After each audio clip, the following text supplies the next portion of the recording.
Alright guys, we're back from the first part and we're into the second part. So this is about some other factors. I couldn't get into the other video because I thought it was too long. So we're gonna start out with weight. Why weight? Because come on people, you have to balance stuff out. And weight is gonna play on you physically, and it's just gonna make things hard or easier for you. If you know how to pack a lot of crap, or not crap, not bad, a lot of stuff that's needed in a small space with little weight,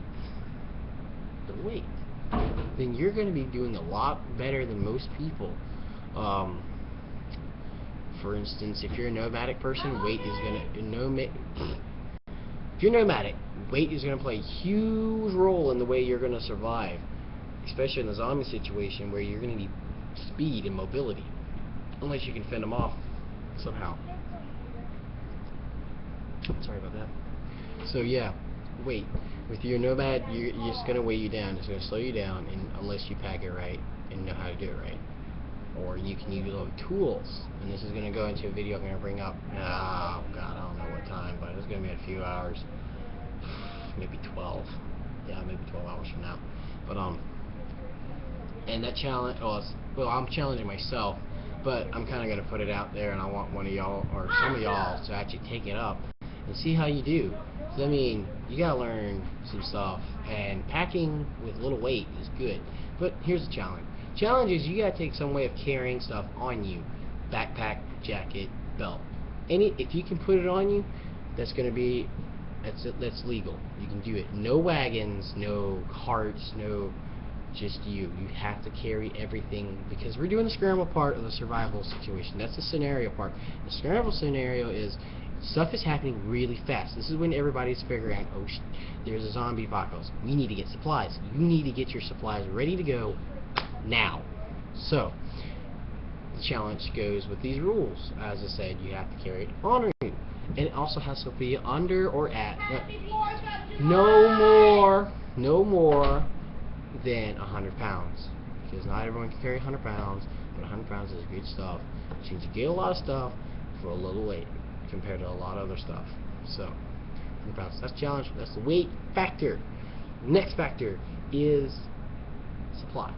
And I say supply because you need food, you need water, you need people, unless you're a lone wolf, then that part of the factor doesn't apply to you. But you need food and water. So the most important, water.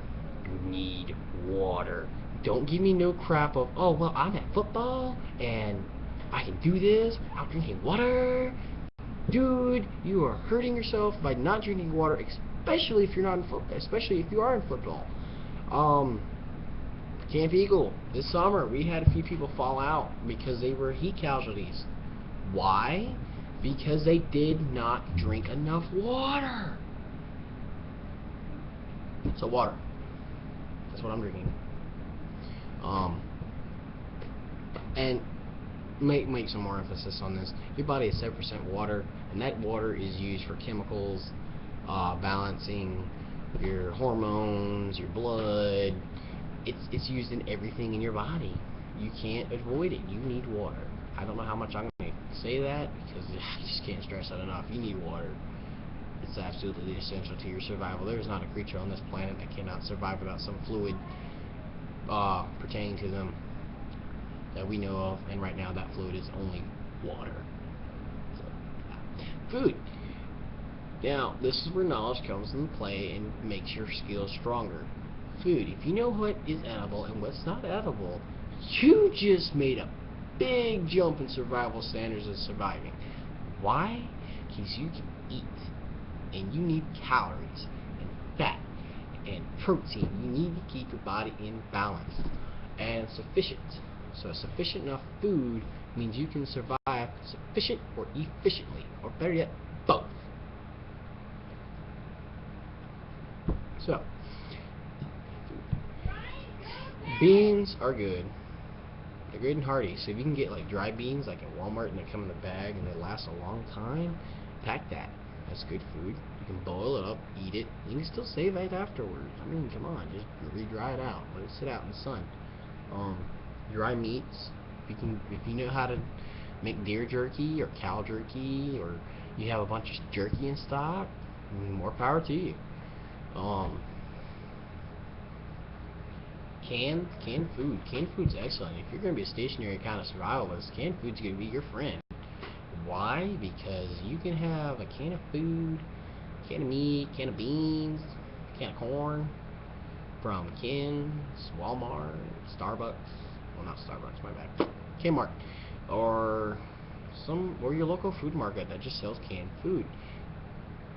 They hold food. You can have one can and it won't even start being questionable for perishable reasons up until, I don't know, 50, 60 years after you get it, or the initial shelf life.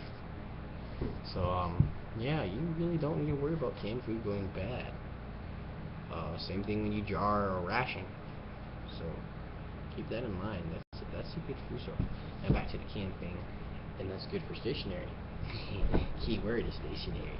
If you're a nomadic person, that's a different story, because you have to worry about your weight. If you're nomadic, you have to worry about your weight, but you need food and you need water. So when you're a nomadic person, kind of stay into where there's a lot of water. Northeastern United States and East Coast, we have a lot of river systems you could get water from, but give you an example, the Ogeechee, I live an hour's hike at most from. I would actually have to move away from here to get a sufficient drinkable water supply, because like a lot of rivers in the whole world is heavily polluted. In fact, right now we have a bad issue of a flesh-eating disease. So if you have a cut and you go on that Ogeechee, you could get a flesh-eating disease that could eat your feet or your hands or your stomach, and it just causes a lot more problems you don't need. Come on, guys, you gotta, in a survival situation, you gotta be smart about this. So if you know your water supply is not drinkable because of its pollution, don't bother. Move somewhere else. Make sure you stock up on something you can use. And food-wise, back to the weight. I'm sorry I ran off, but with weight and food and canned food, canned food, canned food is, it lasts long, which is a good thing, but it's something we ration. Why? Because the only time a canned food is going to be good in a mobile group is when the mobile group has vehicles, because vehicles take a lot of your load off and increase your weight. So, canned food, vehicles, good idea. Just gotta make sure the vehicles are kept up. But if you're gonna be like me and go on foot, you probably won't go with canned food. You go with that bagged stuff, like the bagged beans, the bagged potatoes, not potato chips. I'm talking about the instant potato mix or the instant rice mix. And I'll probably be showing the instant rice mix tomorrow, or 12, 13, 14 hours for that video when I post it up. Or when I can, it's going to be a little longer because I'm not going to be on this computer. We're going to have better quality, better lights in here. So, yes. This movie is so long. People supply. People supply is a lot different, and it's another key factor, because then you don't have to worry about the weight too much. You can distribute it evenly. You can distribute, like, for instance, if you're going to be doing a two-man group kind of thing, I'd highly suggest you to have a 5-gallon cooler. Why? Because there's a little round cylinder 5-gallon cooler. When they're filled up, they're pretty hard to carry by yourself, so it doesn't make it practical. What's more practical for one person is CamelBak. But again, you got 2 people to give water to, so 5-gallon cooler is a good idea, because you can have 2 people on one cooler and they're still carrying their own gear and they're not overweighted, unless their gear is just outrageously ridiculous. So yeah. Also with people, if you're a lone wolf, you're gonna have a lot less you can do. Really, you are. You're gonna be limited. You can't really take on these big extenders like climbing over a mountain, because it's so dangerous that if you were looking to survive, the smart thing to do is to go around it or find a pass. And you best know your geography, because there are some passes you cannot cross without mechanical help on foot at all. It's a fact. Or you're just really good and you know how, and you got all the good stuff like a good gear, good tent, good food supply. They can last. Keyword last. I don't know how much I can stress that. So yeah. That concludes our little factors here.